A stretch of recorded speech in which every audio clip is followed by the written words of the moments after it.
Turistické informačné centrum v Trebišovskom Kaštieli vzniklo vďaka projektu Tokaj je len jeden, ktorý podporil švajčiarsky finančný mechanizmus. Realizátorom projektu je združenie Tokajská vinná cesta. Jeho členom je aj múzeum a kultúrne centrum Južného Zemplína, v ktorom nové centrum sídli. Informačné centrum bude poskytovať informácie či už z regiónu, o kultúrnych prírodných pamiatkách, o výrobcoch vína, o možnostiach ubytovania, o možnostiach stravovania, o možnostiach vinnej turistiky, agroturistiky, využitia voľného času, cyklotrás, navigačného informačného systému. Takže naozaj veríme tomu, že danými informáciami z informačného centra sa naozaj ten náš návštevník už Tokaj nikdy nestratí.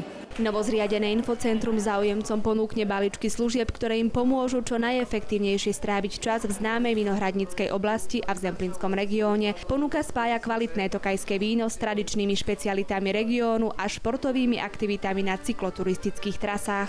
Či už naozaj ten návštevník bude potrebovať informácie o cestovných spojeniach alebo o otvorení napríklad kostovov alebo pamiatok, vstupných poplatkov, či bude potrebovať nejakú lekárskú pomoc alebo bude potrebovať nejaké tlačové služby alebo kopírovanie, naozaj túto návštevník nájde tú prvú pomoc v rámci informácií do celého regiónu. V prevádzke bude turistické infocentrum 6 dní v týždni, teda okrem soboty, a to v čase otváracích hodín múzea.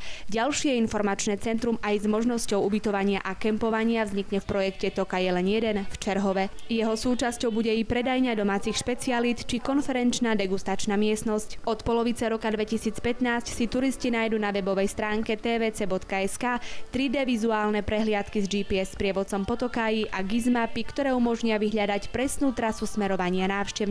V 10 obciach pribudne 800 maľovaných cykloznačení, osadených bude bezmála 100 informačných tabuľ a smerovníkov. Tie lepšie upozornia na jednotlivé regionálne domény, konkrétne trasy a pamätihodnosti Tokaja.